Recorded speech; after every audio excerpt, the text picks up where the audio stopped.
आपके अगर हाथ पैर के जॉइंट्स में, कलाई में, पैर के घुटनों में, टखनों में, उंगलियों में, काफ मसल्स में अगर सुबह शाम कुछ अजीब सा आप महसूस करते हैं तो थोड़ा सा अवेयर होना होगा आपको अगर आप इस दौरान बेबी प्लान कर रहे हैं। Hello and welcome again to YouTube Saheli channel. Friends, auto immune disorder rheumatoid arthritis एक ऐसी प्रॉब्लम है जो अगर मेल या फीमेल को हो, हालांकि मेल में इसका रेशियो कम होता है, फीमेल्स में ये प्रॉब्लम ज्यादा देखी जाती है। तो जिन फीमेल्स को रियूमेटॉइड आर्थराइटिस की प्रॉब्लम रहती है उनको कंसीव करने में कुछ समस्याएं होती हैं। अब रियूमेटॉइड आर्थराइटिस क्या है, इससे घुटने, जॉइंट, मसल्स, शरीर में क्या होता है, तो आइए सबसे पहले समझ लें कि बहुत थकान रहती है, कुछ भी करने का मन नहीं करता है, भूख कम लगना, शरीर पे इन्फ्लेमेशन होना, आपका वजन बढ़ना, आपके जॉइंट्स में बराबर पेन रहना और आपको बिल्कुल भी एनर्जी नहीं मिल पाना।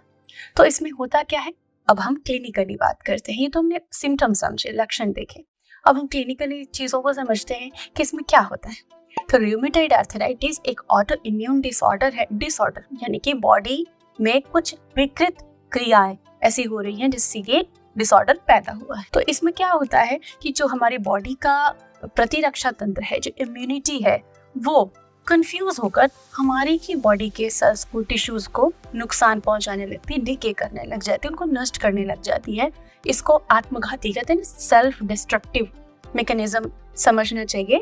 और इस ऑटो इम्यून डिसऑर्डर में आपके जॉइंट्स, लिगामेंट्स और इस ऑटो इम्यून डिसऑर्डर में आपकी बोन्स पर ज्यादा इफेक्ट पड़ता है। रियूमेटॉइड आर्थराइटिस की कंडीशन में जॉइंट्स, लिगामेंट्स बहुत प्रभावित होते हैं, बोन्स की लीचिंग चालू हो जाती है, बोन्स कमजोर होने लगती हैं, आपके जॉइंट्स में स्वेलिंग रहती है, आप सूजा हुआ महसूस करेंगे, उनमें दर्द रहता है और शरीर पे इन्फ्लेमेशन रहता है, क्योंकि किसी भी प्रॉब्लम में, किसी भी ऑटोइम्यून डिसऑर्डर में इन्फ्लेमेशन सबसे पहले देखा जाता है।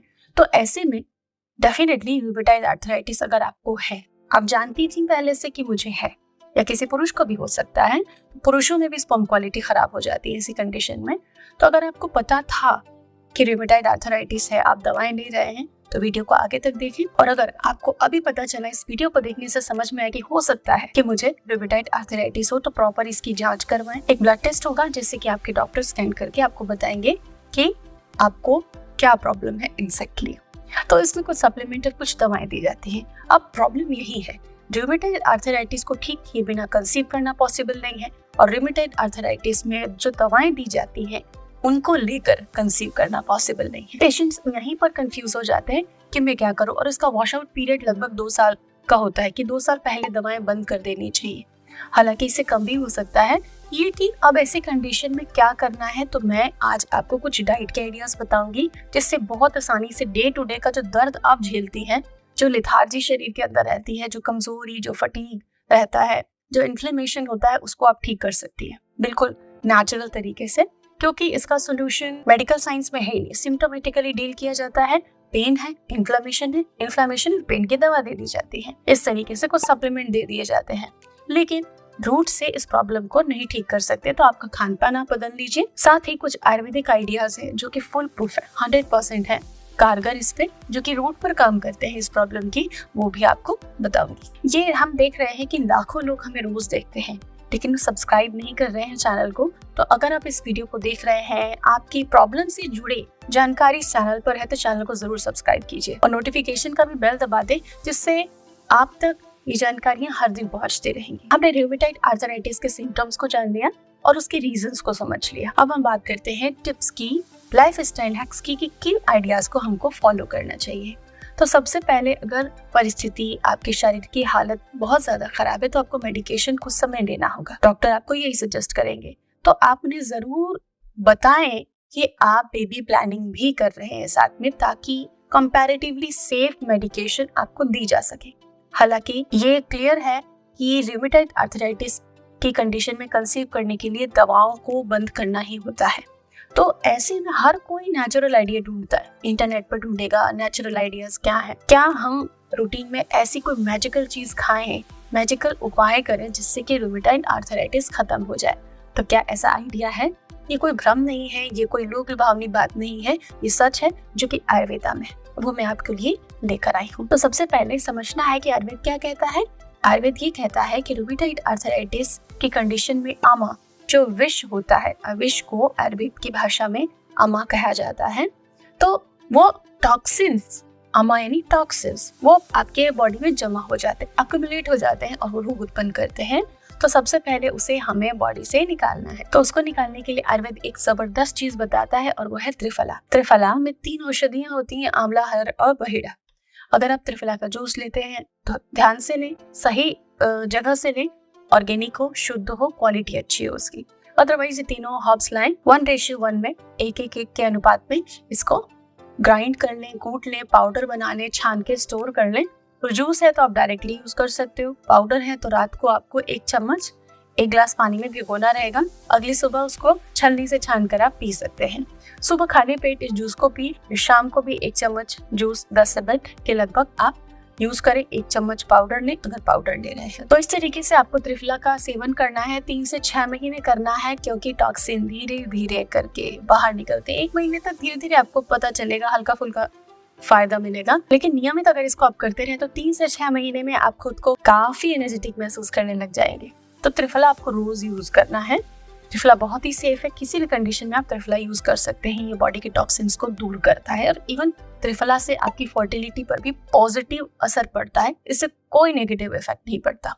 सेकेंड थिंग जो आयुर्वेद कहता है, अभ्यंग। अभ्यंग यानी मसाज, बॉडी मसाज।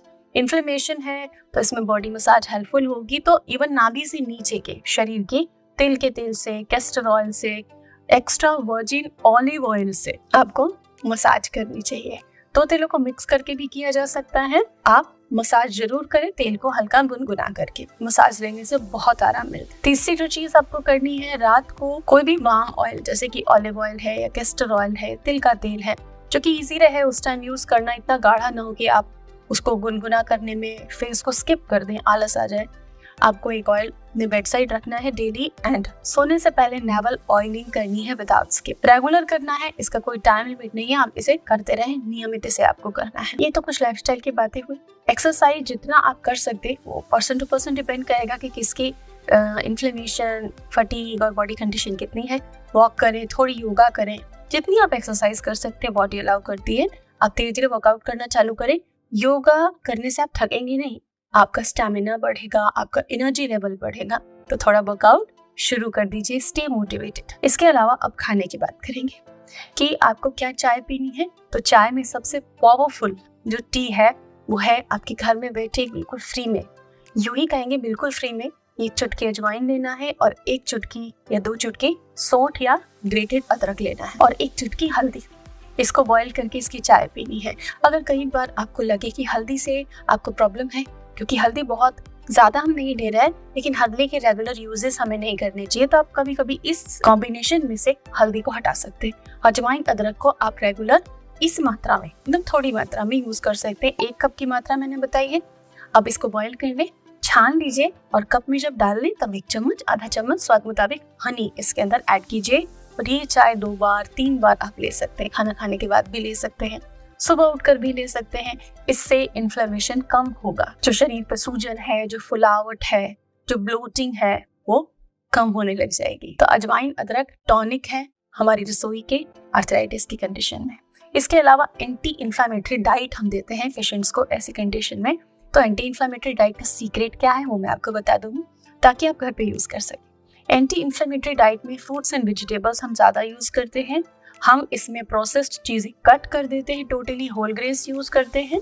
साथ ही फल सब्जियां जो प्राकृतिक चीजें हैं, सीधे खेत से, फार्म से हमारे प्लेट में आती हैं, हम ऐसी चीजों को उसमें ऐड करते हैं। अलसी ले सकते हो आप, कलौंजी ले सकते हो आप, ऐसी चीजों को, सीड्स एंड नट्स को आप यूज करें। बेबी प्लानिंग कर रहे हैं तो डेफिनेटली इस कंडीशन में विटामिन D3 और कैल्शियम के सप्लीमेंट लेना जरूरी है। 1000 mg कैल्शियम और विटामिन D 250 से 500 mg आप प्रतिदिन ले सकते हैं, लेकिन इसके लिए आप अपने डॉक्टर से भी जरूर सलाह लें। ये जो रेमेडीज मैंने बताई ये केवल महिलाओं के लिए नहीं है, ये पुरुषों के लिए भी है कि पुरुषों को भी आर्थराइटिस की कंडीशन में स्पर्म क्वालिटी खराब हो जाती है, कंसीव नहीं हो पाता। तो पुरुषों को भी आर्थराइटिस की कंडीशन में स्पर्म क्वालिटी खराब हो जाती है, जैसे कि महिलाओं में एग की क्वालिटी खराब हो जाती है और इम्प्लांटेशन नहीं होता। तो मेल हो या फीमेल, अगर रूमेटॉइड आर्थराइटिस आपको है तो ये आइडियाज मेल फीमेल दोनों के लिए है keep trying, you will definitely get success.